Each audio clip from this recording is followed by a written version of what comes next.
Footsteps, Chapter 5. Mrs. Eddy's teachings, properly understood, disclose that there is no effect existing in the world, not even the fall of a sparrow, that is not the manifestation of mind as cause. Therefore, as we gain the recognition that the most insignificant, as well as the most notable manifestations, are purely the outward expression either of the fact that man is letting error gain control of his thinking, or else is letting go of the claim, we can see that the life of Mrs. Eddy, given merely as an accurate rehearsal of events, has no practical value unless the student has the insight to trace the development of the thoughts, of which these outward events were but the visible expression. Therefore, the true history of Mrs. Eddy must be a record of her mental struggle to throw off the domination of mortal belief in all its phases, from the aggressive to the somnolent, thereby letting in light. Mrs. Eddy reserved her strongest rebukes not for the evidence of fear and disturbance in the students, but for those phases of human thought which produced a quiet feeling of satisfaction, that all was well with the world.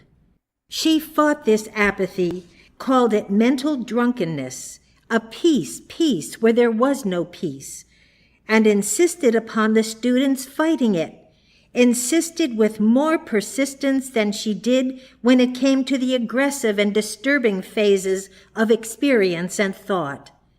Undoubtedly, she knew that the students needed no prodding to persuade them to fight that which produces discomfort and fear, whereas it was necessary for her to waken them from the false comfort of a false peace, a human peace, not based on a triumphant sense of good, but a sympathy with error. It requires a well-developed spiritual thought to be able to trace the mental cause from its human manifestation. No one without it could have detected any difference between the offerings brought by Cain and Abel.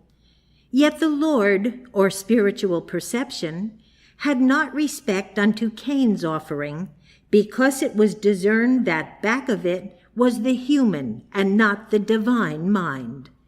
This fact was exposed to be true because of the murder of Abel by Cain which followed.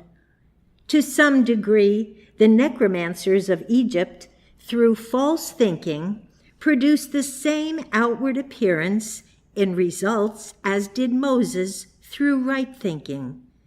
Beyond a certain point, however, the human mind cannot follow the divine mind. This point is illustrated in the healing of the sick through Christian Science, where the outward appearance of restored health might not differ from a case which recovered under medical aid.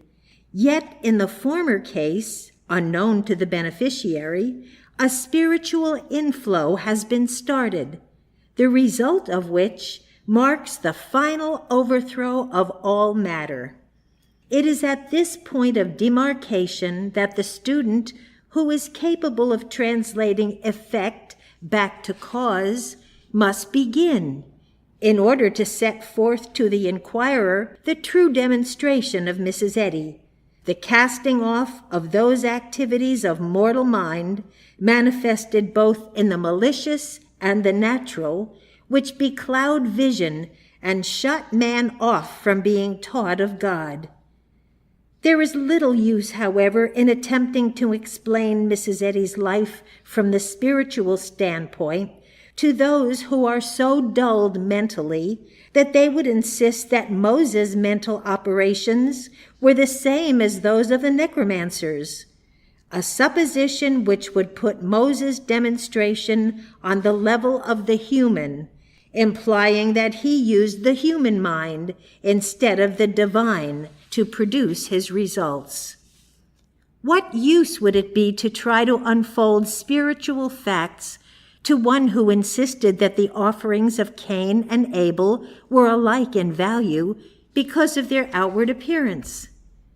The greater works which the Master promises, and which follow when man's thought goes to the Father, can alone convince one's beclouded sense of the true divinity of the thought back of the works, since beclouded sense sees no further than the surface from which to judge. If mind is causation, then every effect must follow a mental cause. Only as this is understood can the importance be recognized of replacing the so-called human mind with the divine. Otherwise, one will judge effects at their face value, regardless of the cause back of them. The standard Mrs. Eddy presented is that no matter how wonderful effect may appear to be, it is to be cast aside as worthless unless the cause is spiritual, and hence right. From this, is it not apparent that the greatest study, the most important study that can be made by the student desiring to gain a comprehensive and demonstrable understanding of Mrs. Eddy's experience and revelation, must be the study of her life, not as a series of human vicissitudes, but as a development of the spiritual seed, which, taking lodgment in the receptive and good soil of her thought, began to shake her life to its very foundation, and to drive her through those human experiences from which she learned that every attempt to find lasting peace, security, or health in any phase of human thought, no matter how good it might appear to be on the surface, is an impossibility. She discovered and passed on to us as a priceless boon won through costly struggles, the knowledge that only as we find our happiness and our true spiritual destiny in receiving the things of God and giving them out to humanity, do we approach the divine standard. Mrs. Eddy surrounded herself with students of Christian Science who, through sincerity and sacrifice, were ready to give their all to help, support, and sustain their beloved leader. Because of their inability to be sustained on her spiritual plane, however, their attempts were both helpful and deterring. Helpful when Mrs. Eddy, by her admonitions and her sharp rebukes, as well as by the spiritually sustaining power of her support, enabled them to unite with her in sending out a great volume of constructive and protective thought, which was felt all over the world. Deterring when the rising flood of animal magnetism reached those students who were on a lower plane, and thereby gave her the double task of saving herself and her students as well. Jesus had the same experience with his disciples. They left him unsupported when he needed them the most. Yet, in spite of denial and betrayal, he accomplished his demonstration and finished his work.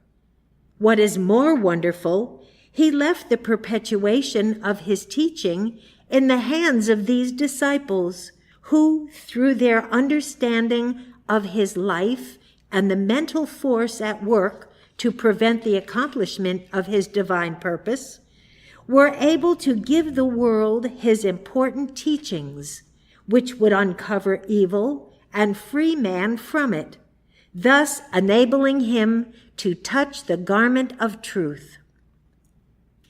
Mrs. Eddy knew that the students who labored to help her and do things for her did them either through demonstration or animal magnetism. There can be no middle ground. We have seen a boy's whole life ruined by a mother's love and kindness. Does that not prove that that love must have been directed by animal magnetism in order to produce such an unhappy result? When a student loved the leader and desired with the whole heart to help her, he or she was apt to believe that such a desire to serve prompted by a great sense of love, could not help being productive of good results. Yet, without the right demonstration, all that love was of no value. In fact, the reverse was true. Often it would result in discord and bring a wave of error into the home. There is no halfway position. Ye cannot serve God and mammon. No one can be a channel for truth and error at the same time. There are only two motivating or directing forces, the divine mind or animal magnetism, one of which goes out when the other comes in. The natural human tendency is to let one's thought and ideals come forth into activity, covered up with that which seems good on the surface, but with animal magnetism as the source. Unless, however, one makes a definite effort to work out of this inclination, he is bound to be governed by animal magnetism. No matter how sweet and loving the effort may seem, the object of animal magnetism is always to prevent or to break up the action of scientific demonstration. This explains why it was such a difficult task to serve the leader in a way that was both scientific and constructive. Although the mantle that clothed the effort might be human sweetness and love, so that the student would think the effort must be good because the mantle was good, yet Mrs. Eddy saw through this and perceived the underlying animal magnetism. How difficult for the students to accept as a fact that which she declared she saw in them when they could not see it in themselves. How difficult to accept a rebuke based on something they could not see. To my knowledge, Mrs. Eddy designated one of her active students as a moral idiot.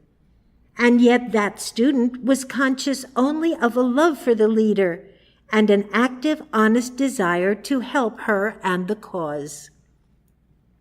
This could be illustrated by a student bringing Mrs. Eddy a beautiful wreath and receiving a rebuke because Mrs. Eddy detected branches of poison ivy hidden in the wreath. The student who did not see the poison ivy would not understand. The kindly thought of the unspiritual so neutralizes the underlying animal magnetism that it is not recognized. Mrs. Eddy, however, was never deceived. The result was that she rebuked students when they felt that she was unjust, because they were performing their duties with such a great sense of love and loyalty. Notwithstanding, Mrs. Eddy knew when the directing thought back of these activities was animal magnetism or divine mind. Hence, no student could rightly fulfill his or her privileged obligation to our leader when he was not making the definite attempt to do everything, no matter how simple, from the standpoint of demonstration. I repeat that one of the sources of misunderstanding of Mrs. Eddy on the part of her students was their failure to trace effect back to cause and perceive that when she rebuked them for outward acts, no matter how trivial, it was because she lived so much in mind that these outward things to her represented the continual inward struggle, the ebbing and flowing of thought, as under the greatest kind of mental pressure, mortal belief or human thinking would creep into the thought in the home, and then be driven out again. Years ago, the Mississippi River was systematically hemmed in by dikes, in order that the stream would flow down and be lost in the Gulf, instead of spreading over the country. At times during this great undertaking, when a dike gave way, no attention was paid to the water as it rushed through the break. Every effort was concentrated on repairing the breach to prevent further devastation. From this illustration, one can see that the true interpretation of Mrs. Eddy's guidance in handling her students so that they might be of the utmost value to her and the cause was to realize that she detected that their protection against the flood of animal magnetism was weakening, and their thought in danger of being inundated, when some of them began to lose their mental alertness, which Mrs. Eddy called a state of mental drunkenness. Nevertheless, it seemed a great trial when a sense of this peace induced by apathy caused us all to feel so harmonious, when we felt that the cause of Christian Science was progressing, that everybody was at his or her post of duty in the home, and all was well, to have it rudely invaded by the one who watched so lovingly and persistently, yet who would give the rebuke for that which seemed unimportant or insignificant. Mrs. Eddy, however, from her mental height, looked down and saw the small beginning of a leak in our thought, into which animal magnetism had begun to flow. She knew that if it were not stopped, serious results might happen to the spiritual thought in the home, to the growth of the student, and to the activities for which he or she were responsible. Mrs. Eddy rightly expected that those students had assimilated her teachings sufficiently so that they would know that she was not criticizing effect, but through effect was pointing to the cause, and that they would perceive the value of this rebuke and fortify themselves spiritually.